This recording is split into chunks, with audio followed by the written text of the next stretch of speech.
रामायण में जब वानर सेना माता सीता की खोज में निकले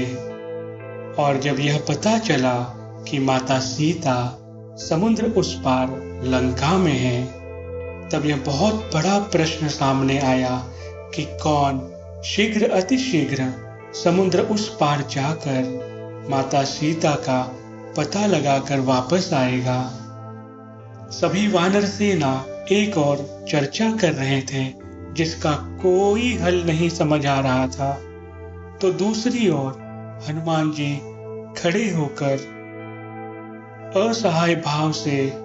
समुद्र की ओर देखते हुए सोच रहे थे कि कैसे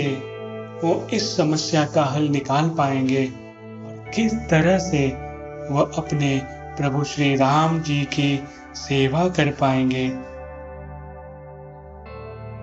तभी जामवन जी उनके समीप जाकर प्रेम से कहते हैं, मारुति,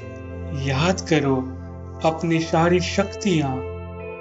तुम में अतुलित बल है, बुद्धि है, और ये सही समय है याद करने का, जानने का, अवगत होने का अपने सामर्थ्य से। तब उन्हें याद दिलाया जाता है कि किस तरह से ऋषि मुनि के श्राप से वे अपनी सारी शक्तियां भूल चुके थे। जैसे ही हनुमान जी को अपनी असीम शक्ति का बोध होता है, वो एक ही छलांग में समुद्र लांघते हैं। हम सभी में वो अपार शक्ति है, बस हम सभी को अवगत होना है। हनुमान जी में यह शक्तियां पहले से ही व्याप्त थी, लेकिन इसे स्मरण करने का, बोध करने का एक सही समय तब आया जब वे प्रभु श्री राम जी से मिले, अपने आराध्य से मिले, अपने जीवन का उद्देश्य पूर्ण करने की स्थिति में जब वे आए,